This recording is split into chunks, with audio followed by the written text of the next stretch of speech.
Hey, y'all, welcome back to Therapy Tea and to another episode of our special series, Mental Motherhood. That's right. In this 10-part series, we're exploring the varied experiences of mental health professionals who are also mothers throughout the various stages of motherhood, and specifically, the things they wish they had known sooner. Yep, we're checking back in with some of our prior guests and digging into the truth about being a mom and a mental health professional, just in case you think you want to try and do both. Let's get to it. Welcome back to Therapy Tea. It's another episode of our special series, Mental Motherhood. And we've got Kate Walker back with us today. Welcome back, Kate. Thank you. I'm so happy to be here. This is a great topic. If you guys have not already listened to our first conversation with Kate, you're going to have to go back to our episode number 35, because that's where we talked to Kate about her work, her journey into counseling, all the nitty-gritty details. It's such a great conversation. Please go back and listen to that, because we are just plain going to rush right through that stuff today. We're talking about something completely different. But just to start, Kate, can you just remind our listeners briefly, what kind of work do you do now?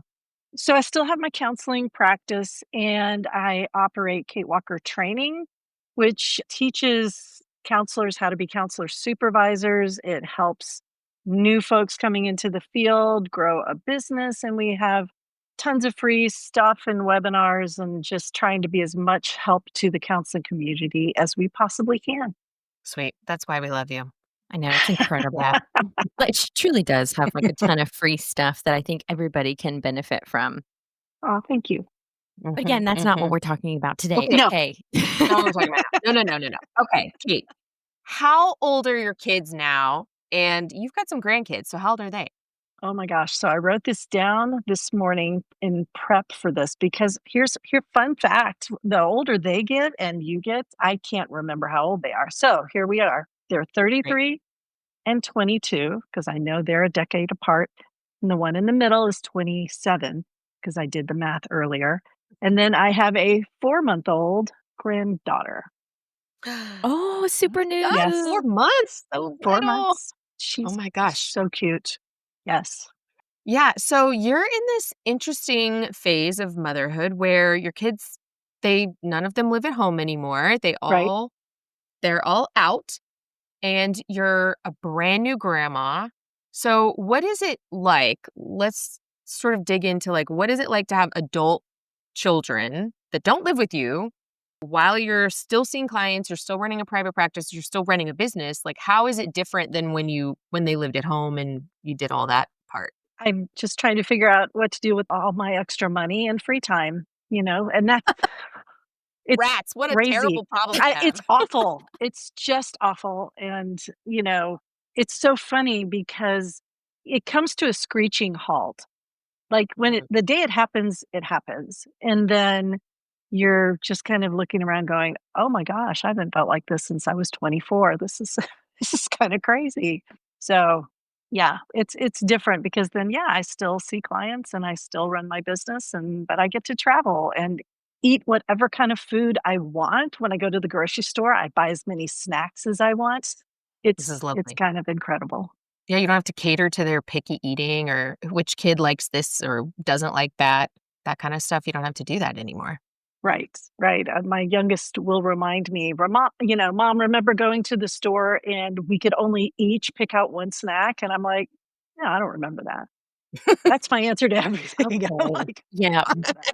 That sounds really familiar. Great. That's a great tip. My mom does that now.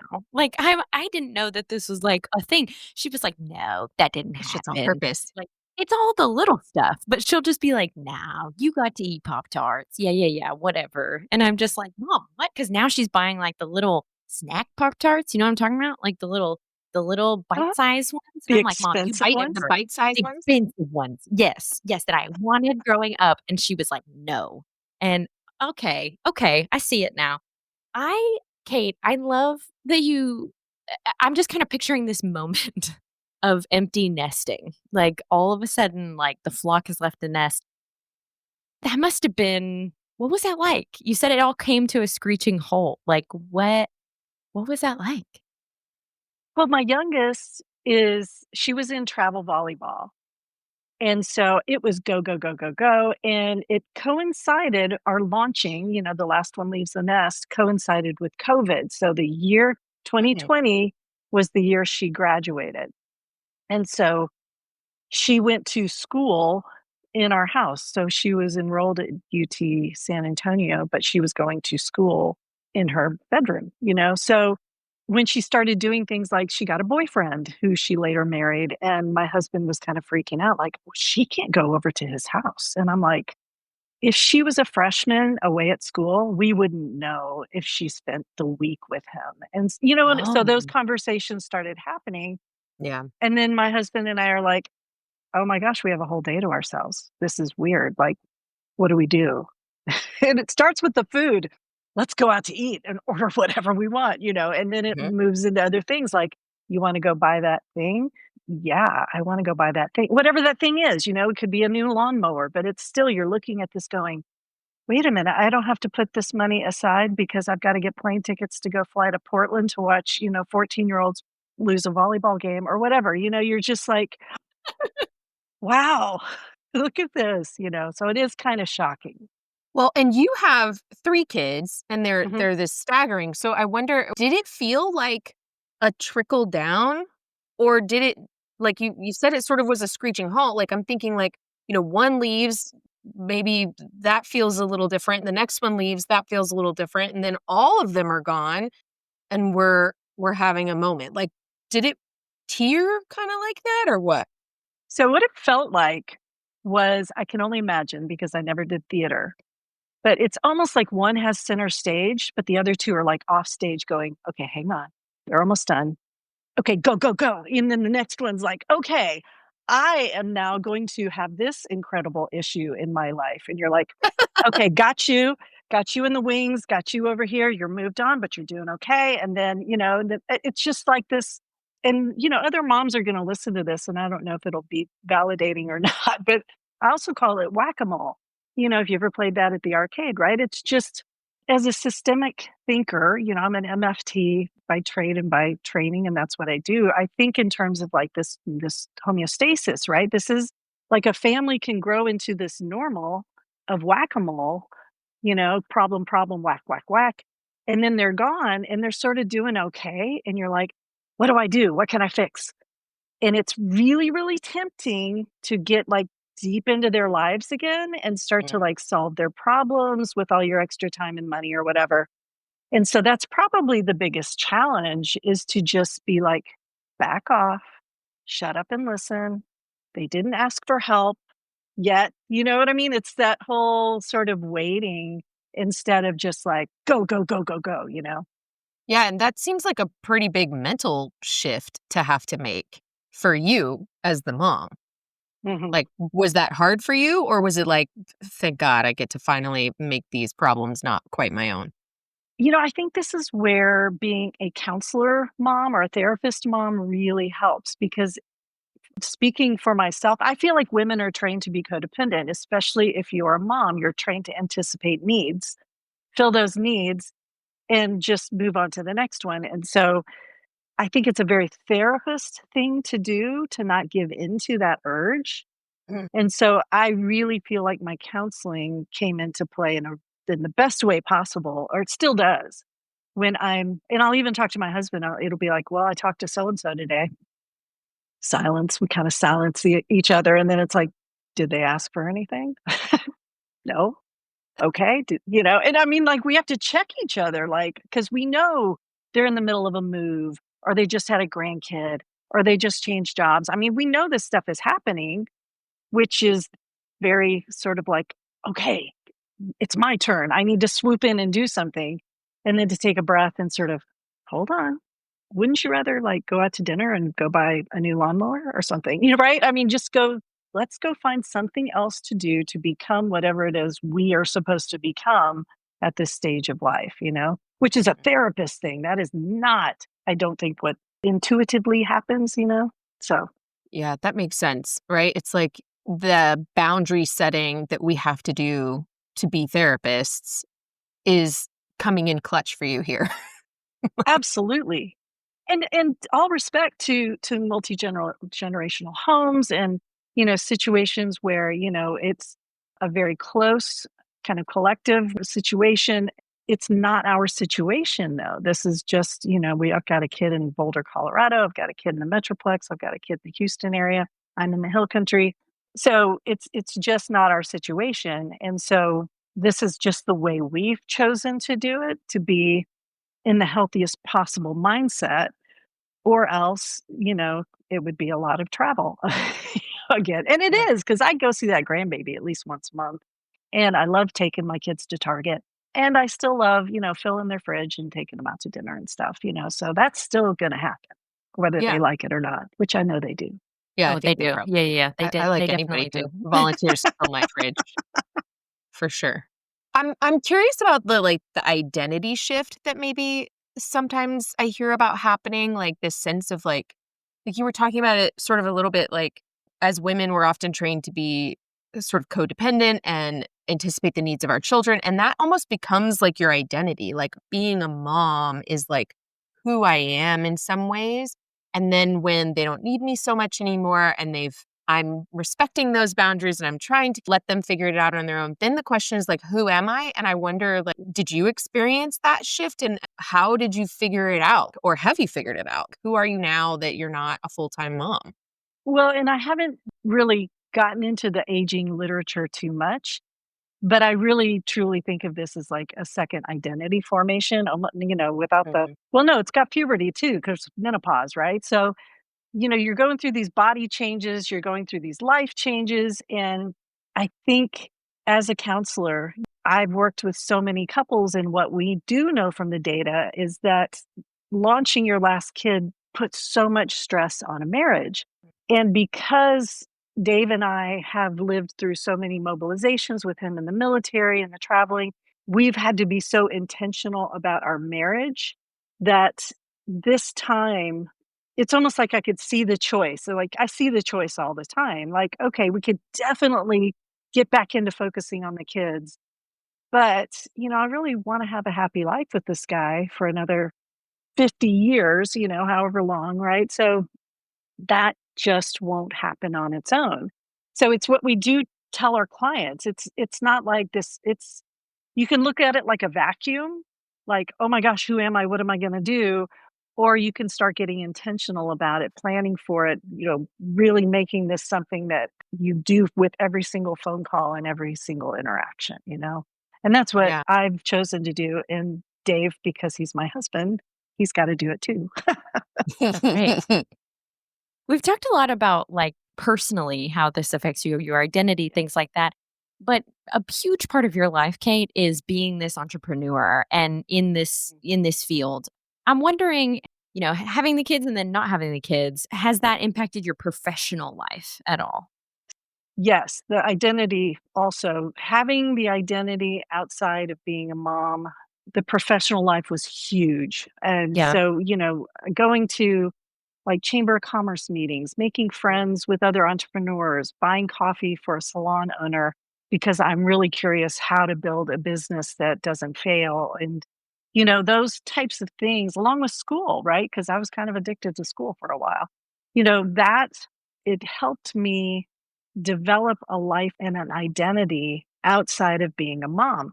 And so I imagine for mom counselors, we're so aware of our countertransference, right? So we're in the Mhm. room and being aware, oh my goodness, I feel extremely triggered to mother this person right now, or I feel extremely triggered to call this person out on their behavior and right now, and being very aware that we shouldn't do that. Well, I think that helped grow me as a mom, Mhm. and I recognized it was just vital to develop this other side of me, these other sides of me, the entrepreneur side, even the musician side, right? Making sure I never lost my music, making sure I was still saying yes to gigs and things so that I was more of a multifaceted person. So I think did that answer your Yeah, question? totally, Okay. totally. Yeah, like, it's Yeah. important to have this other part of your identity that maybe isn't just counselor, isn't just mom, but it's also business owner, entrepreneur, like having other pieces of an identity sort of makes it all work. Or they bleed together. I mean, Sure. I'm sure every mom listening to this has heard their kids say, "Don't therapize me," "Quit being my a counselor," right? And same thing in session. I mean, I remember I chose to not see parents with kids in their teens anymore because the countertransference was there and it was getting harder and harder to manage, and it was already there with, my clients transferring all of that mom stuff onto me, which they're supposed to do, that's part of it. And so it was really something I became kind of hyper aware of, like, okay, I've got to kind of silo this stuff, or at least maybe that's a bad word, grow, nurture these other parts of me so that I can really be a better counselor and a better mom. Something that other counselors that we've talked to so far in this series about is the experience of being a mom, particularly of young children, is that it just takes up so much time and energy and mental space. And it's a constant struggle to make space, literally just time and space in your day to do your work, to grow as a therapist, to feed these identities, right? This entrepreneur side, this counselor side. And then as they get older, they need you a little bit less and you have a little bit more time and space in your day.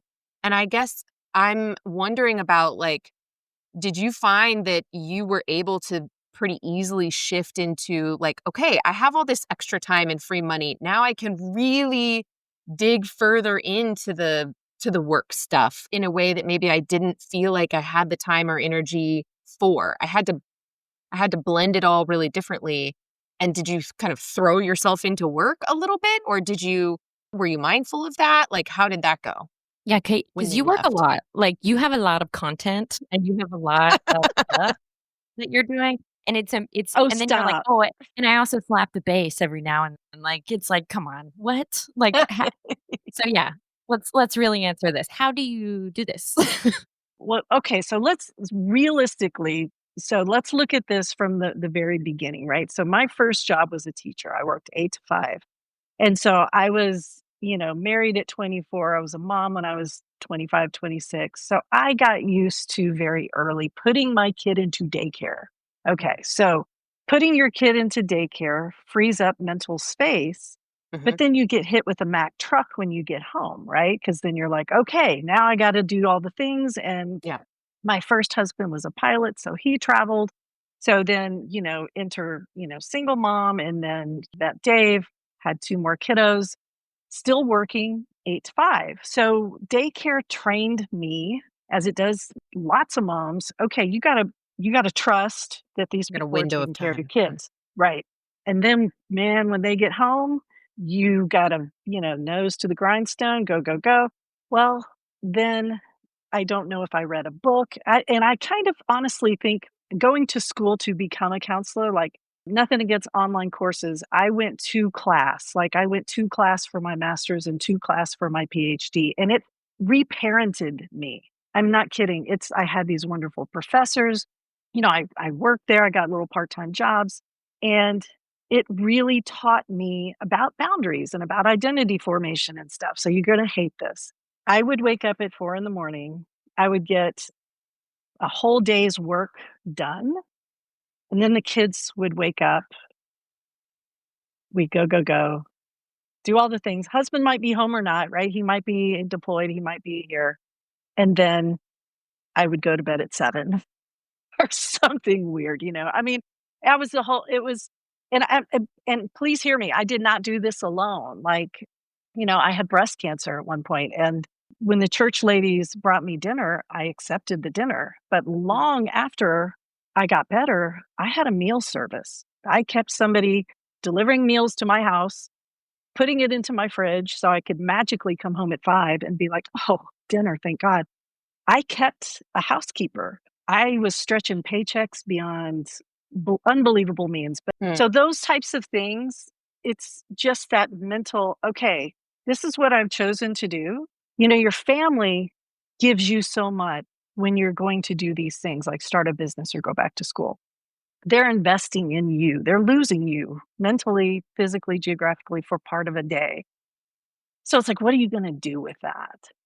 getting into this insane schedule of, okay, I'm going to finish my workday here. I'm going to be 100% worker, if I was still working at school here. I'm going to come home, be 100% mom here.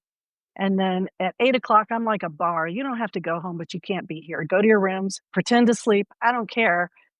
This is my time. It's just those things became very, very sacred. And then reading the books, having a tribe. So I had the friends and I had the people. I had my parents still living at that time. So none of this I did by myself. I had tons and tons of people that I actually accepted the help from. And so one funny, kind of not funny story about being helpless, right? I had breast cancer. I was getting the reconstruction. Let me make sure I get this right. So breast cancer, husband's in. Somehow we got him home for the breast cancer surgery.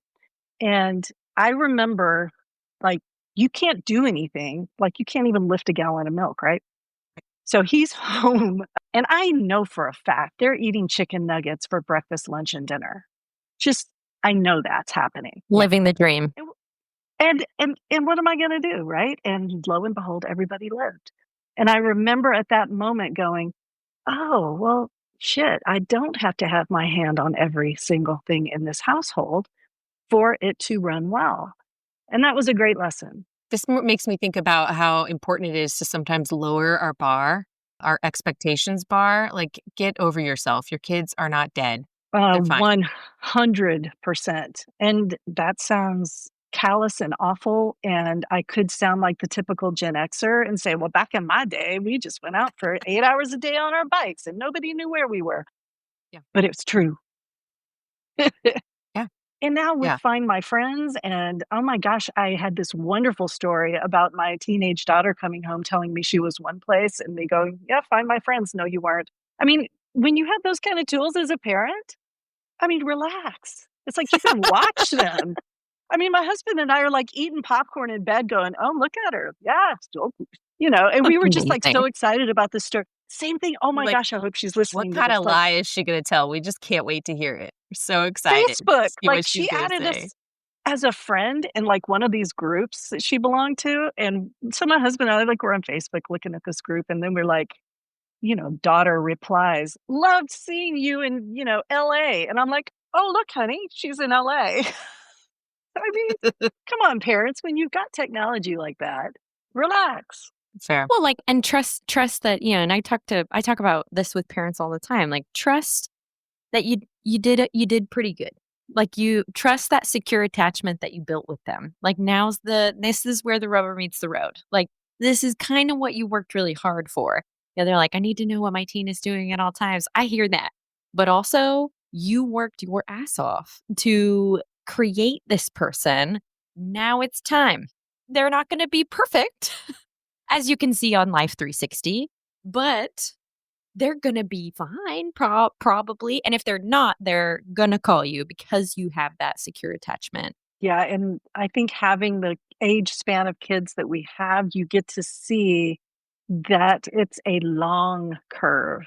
Late bloomers, it's not a competition. Life doesn't culminate at 18. I mean, there's so many lessons you learn. It's so humbling because they're still learning. I'm still learning. And to think at one point, I was like, oh my gosh, you have to get into the best schools and you have to do this. And I'm like, sometimes I look at my son and I just call him Pancake. Like, okay, you were the first pancake here. Sorry. You're shaped like this. The other, I don't know. I mean, we did the best we could, we didn't know how to make pancakes though. So yeah, that's the sense that all oldest children have. Speaking as an oldest child, I feel like the first pancake. So I know exactly what you mean. Yeah. So sorry from all the moms of first kids out there. Yeah. I think it's just the reality of it, right? Yeah. So fair. Okay, you've already shared some of these sort of lessons that you've learned, but I'm curious about your, a couple more takeaways here. Like, what's the thing that you wish you had known sooner about being both a mom and a therapist? So many things. Probably that the stories, you're coming home in a bad mood or you're coming home in a very almost dissociative state. And I know that for me, my coping strategies looked like excellent momming. Like I had the most beautiful family calendar, like it was a work of art. I had my kids like scheduled, 2 weeks out. I had something called a fortnight calendar, not just a weekly calendar. I mean, I had, of course, the monthly calendar, with stickers, but I also had this 2-week calendar for each kid. I mean, so you look on the outside and you're like, "Oh my gosh, she's so organized. Look at her getting up early and doing all these things." But at the same time, it was keeping me from emotionally connecting with my kids.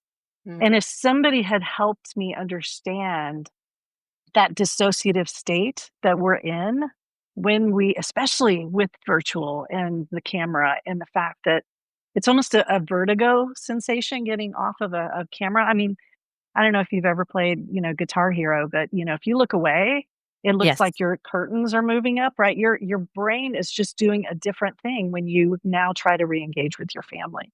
And it's Mm. different than a commute on I-45. It's different than getting chewed out by your boss.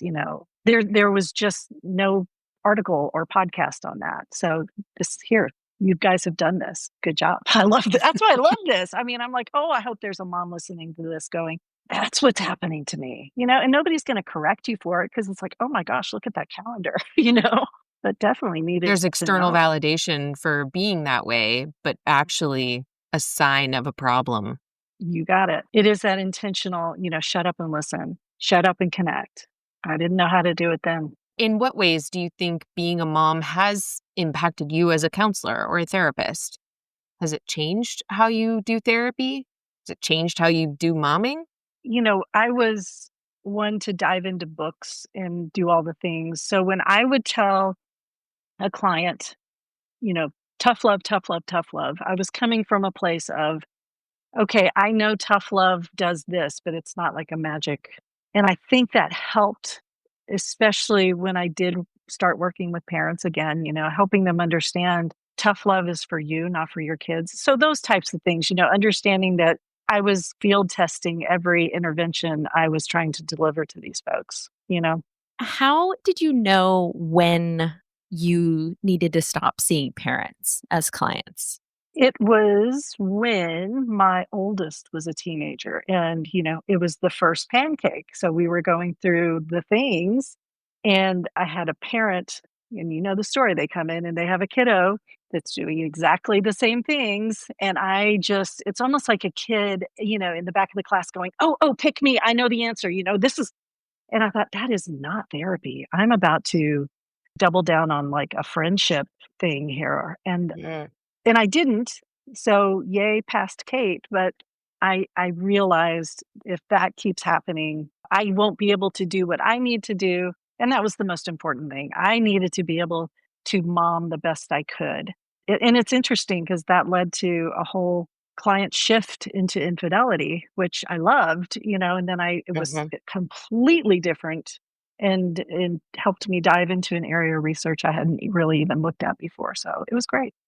Oh, so you took this as sort of like a pivot point. Like Yeah. it wasn't just like, you had this sort of niche and then you realized what was happening and then you pivoted Mhm. to something that was completely different from your life. Oh my gosh, I love that. Well, and so side note, because I tell supervisors to keep an ear open for grad students, especially, and then associates, of course, who are like, I had this experience in my life.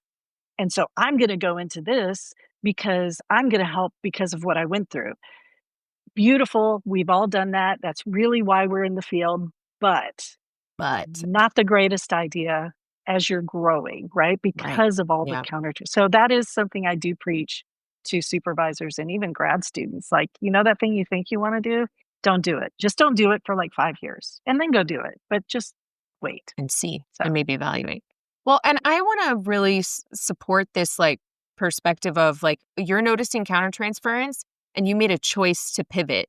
Whereas I feel like sometimes there's a message in our field that is you notice countertransference, like work on it.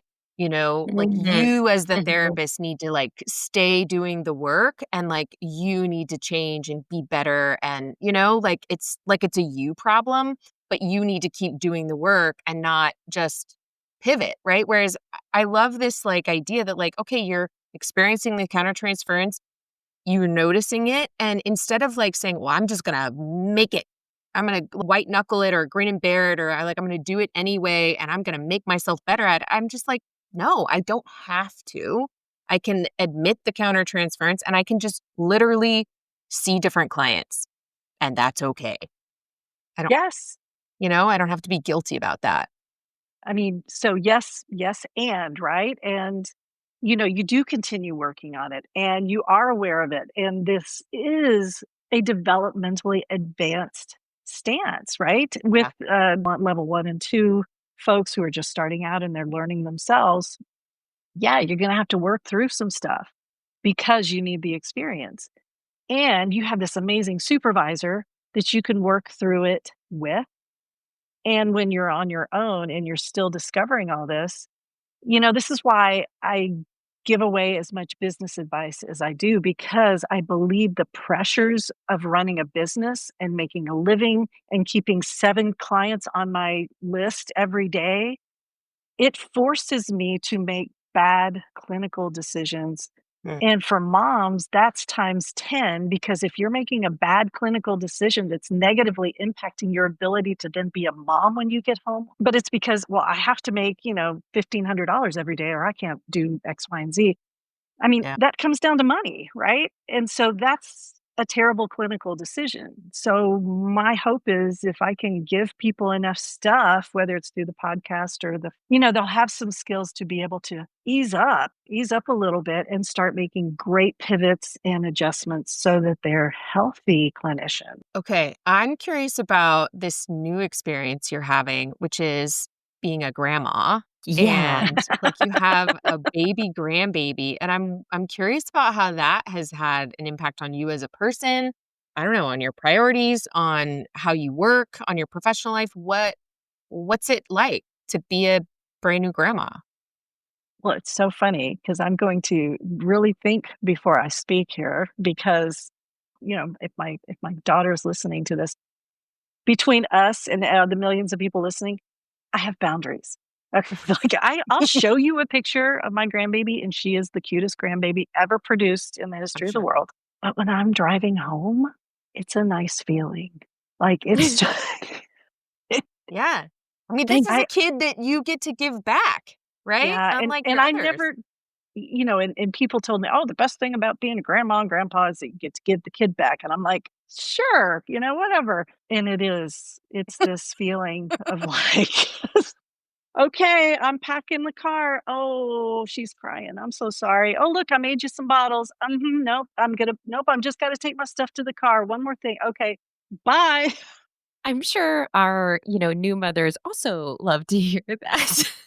I hope so, where it's like that's something that I've sort of picked up on, especially with our, new mom counselors, is like we need to know that this is not forever. And we need to know that, yes, it's beautiful, but it also kind of sucks. And it's fine to feel both of those things. Like you love this new grandbaby, and it's great that she doesn't just live with you.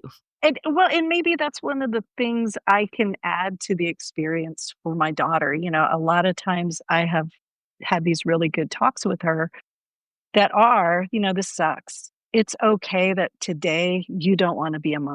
It's okay that, this is scary and you don't want to close your eyes and you wish that I would just live here and take care of everything. And I don't really remember my mom sitting down and telling me that. Yeah. And I don't know how many new moms get that message. So it's got to come from us, right? We've got to be the ones, the counselors, to tell them, it's okay to really hate your job today. It's okay to hate your job until they are able to talk and be reasonable. It really is. So, That sounds like Counselor Kate. It's okay to not yeah. love this. I love you. Goodbye. So I bet being a counselor has helped you be a grandma, like a healthy grandma that respects boundaries and that lets things be messy and is here to support, but there are also limits. Yes. Yes. And if she lived next door to me, honestly, it would be like crack. I don't know. I Mm. can't speak to how I would keep those boundaries.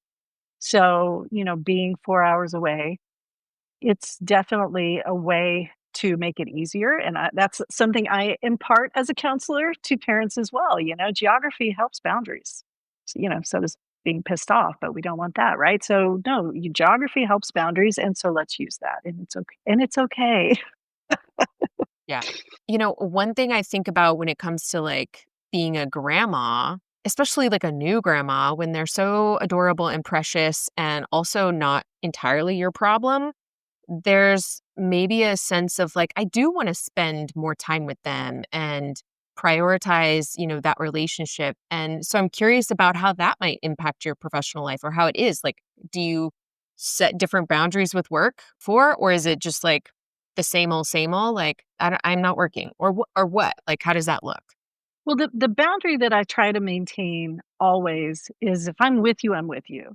Mhm. And if I'm gonna go work, I'm gonna say out loud with my voice, "I am going to go work now. I'm not available." And so I do that, when I visit them.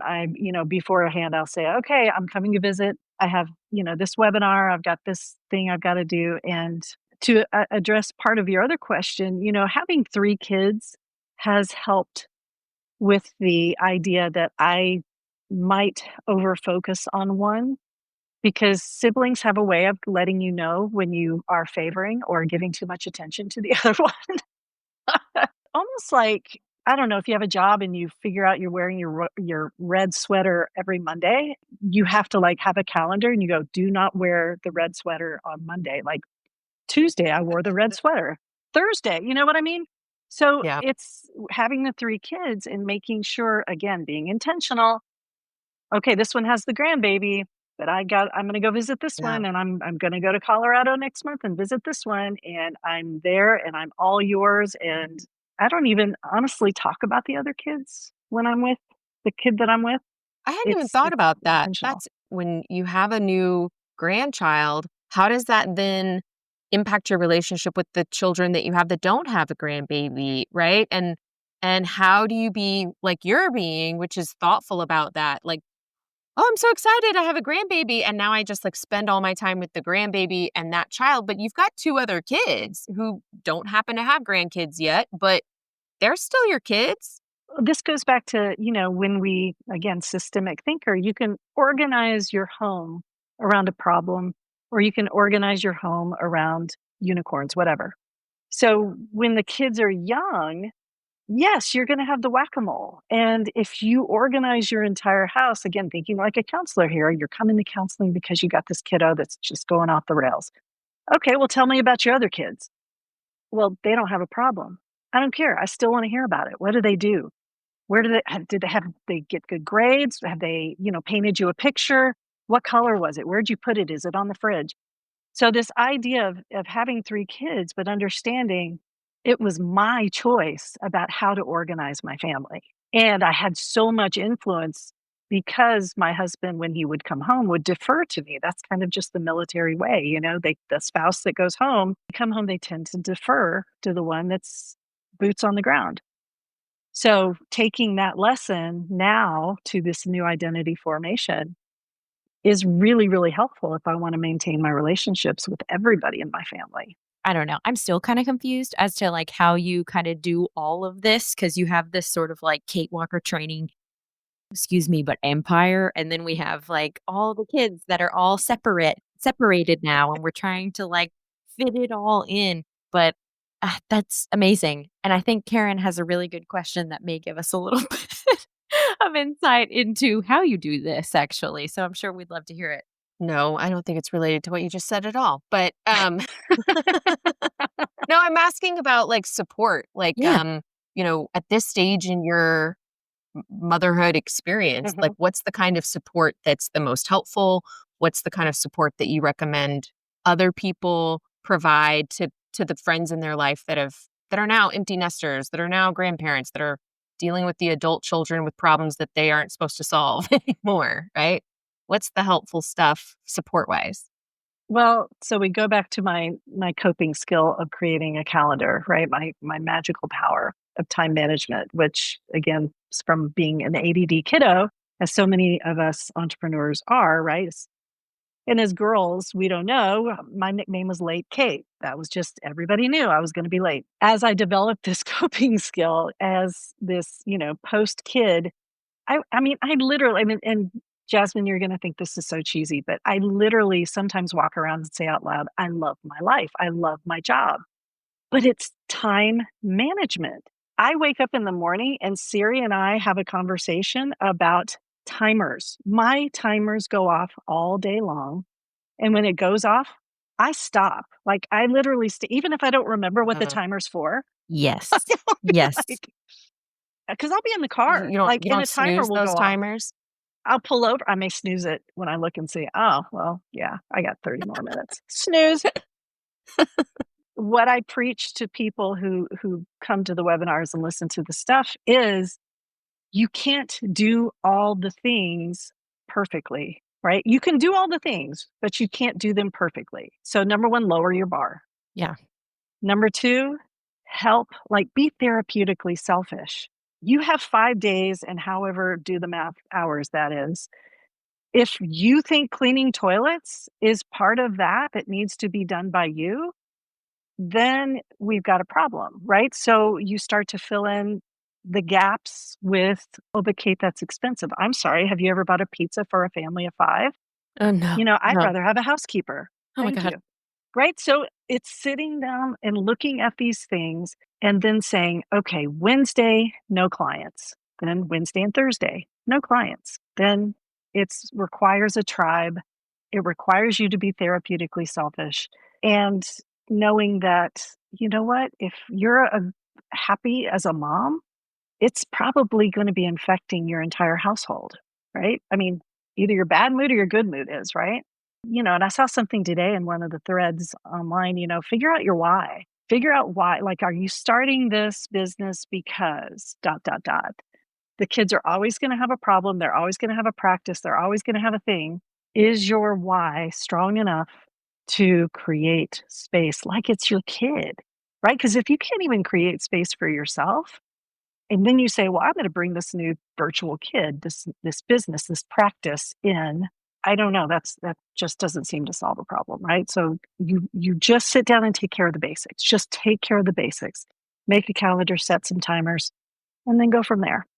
I know that sounds really trite, doesn't it? No, no, I like this, and honestly, it's validating because that's very behaviorally sound, like, to set timers, set clear limits on your behavior. If you're struggling with doing something, you need to make it more bite-sized because it's too hard and brain's not gonna wanna do it. Mhm. And sometimes that means setting boundaries on other things in the form of time boundaries. Anyway, talk to clients about that all the time. Well, and I love this, like, being not just open to, but encouraging of delegating, basically. That's kind of what I hear you talking about when you're talking about having a house cleaner, having a food delivery service, like, and just deciding to, like, these things need to get done in the sense, like, they matter to me for my household to have, like, clean toilets and to have edible food, but, like, do I have to do it?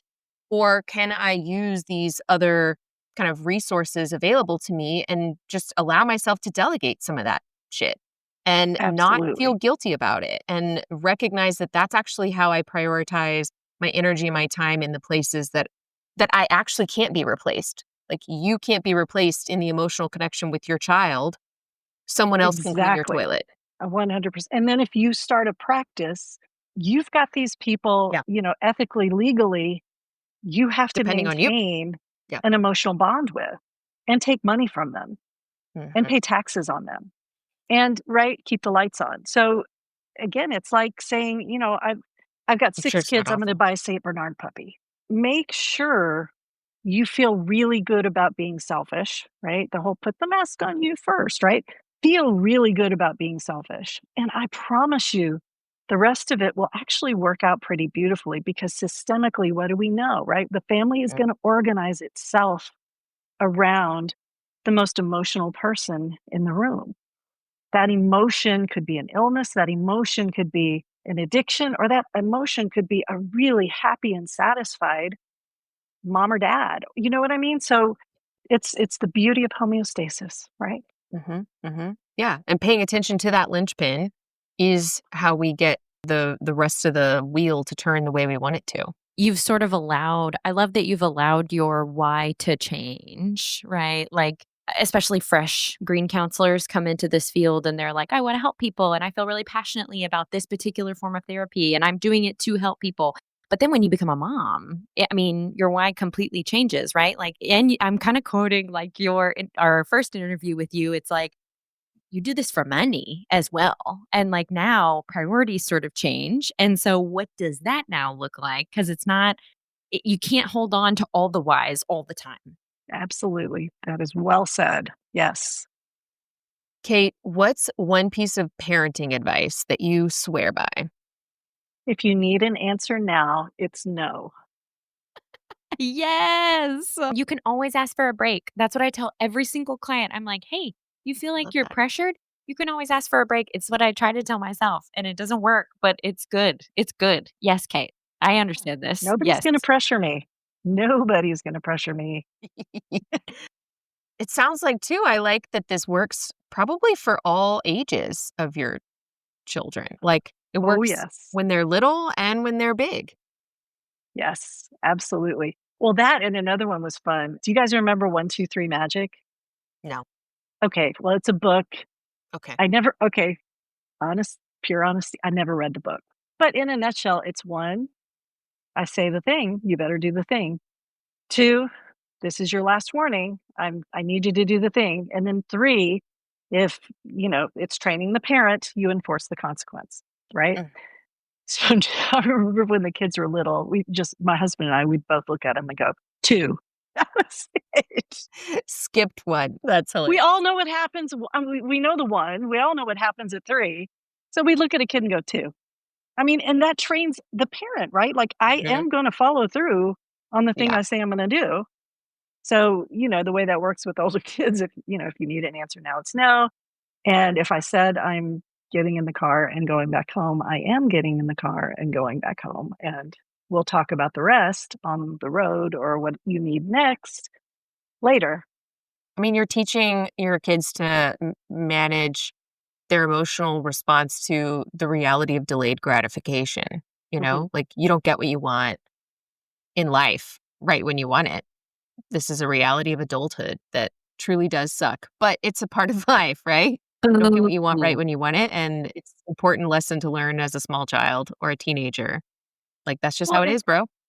and am I saying yes now because I don't wanna deal with the fallout? Am I saying yes now because it's easier? Am I saying yes and giving the money because it's gonna make the problem go away and that's gonna make my life easier? I mean, that's true selfishness as far as I'm concerned, on a very, very high pedestal right now, and no judgment, because we all do it, right? We all do it. It's like, "Okay, fine, here, go away."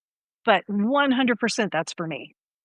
Yeah. And so I watch this Brene Brown video every year. I give this talk to this organization called Pangea, and they host a young women's leadership conference. And every year I'm a speaker. And every year for the past 10 years that I've been doing this, we watch the Brene Brown 2010 TED Talk. And something jumps out at me every time I watch this video. And this time it was, kids are wired for struggle. And when we feel bad, we try to perfect our kids. Again, looks like wonderful parenting if my kids are perfect. But at the same time, that could be my negative coping skill to overfocus on my Mm. kids and do all the things, right? So I know, because I'm a counselor, not because I'm a great mom, that my kids are wired for struggle. So as a counselor, I'm a lot more empathetic for the parent who's still giving in, right? Because I know it. I get that. I've been there. Here's a step you can take if you're trying to give that up, because I know kids are wired for struggle, right? So it's really a beautiful marriage, I think, being a mom and a counselor. Well, so you mentioned this 1, 2, 3 Magic book. Are there any particular resources that you would recommend to others? Every single female client that I've ever had, I think at the end of the first session, I ask them to read The Dance of Anger. I asked the female client to read at least the foreword in the first and second chapter. That book was life-changing for me as a new counselor, because it was back when social workers could supervise LPC interns. And I was working at domestic violence shelter, and very first day of training, my super was like, "Go home and read this." So 100% read The Dance of Anger. And a new book that I'm recommending now is called The Year of Saying Yes. And I may have talked about this before on your other podcast episode, by Shonda Rhimes. And she's the brilliant mind behind Bridgerton and Grey's Anatomy. And it talks about her year of just saying yes to things that were uncomfortable but good for her. So it's not about putting your boundaries away. It's about just saying yes, and gosh, this might be really good for me. Amazing. Well, this has been great, Kate, as usual. This is a great topic. I'm so glad you guys are doing this. I hope there are moms out there listening. And if I said anything that offends you, then yes, that's okay. That's okay. And okay. throw it out. Fine. Everything's right? okay. Everything's okay. You are doing an amazing job. You are a warrior, and nobody else can do what you do. And so if somebody like me is talking about shit 20 years down the road that doesn't sound right to you, put it away. You will find your own way of doing this, and that's the best thing. Perfect. Shout out, Great. moms. As usual. Yes. Thank you so much, Kate. And thank you guys. Thanks for having me. Thank you guys so much for listening. If you're enjoying our special series on motherhood right now, please let us know. Give us a 5-star rating or leave us a glowing review on anything that you're listening to right now: Apple Podcasts, Pandora, iHeartRadio, all the things. Or connect with us on Instagram. We are at TherapyTPod. You can also email us. We are therapytpod@gmail.com. Just say hey, say love what Kate said. Gonna go buy that book right now. Make sure to check the show notes, as always, for any kind of recommendations or resources we have. Thanks again for all the support, you guys. And we will be back next week with almost the last one. You guys have almost made it all the way through. That's right. Coming to the end.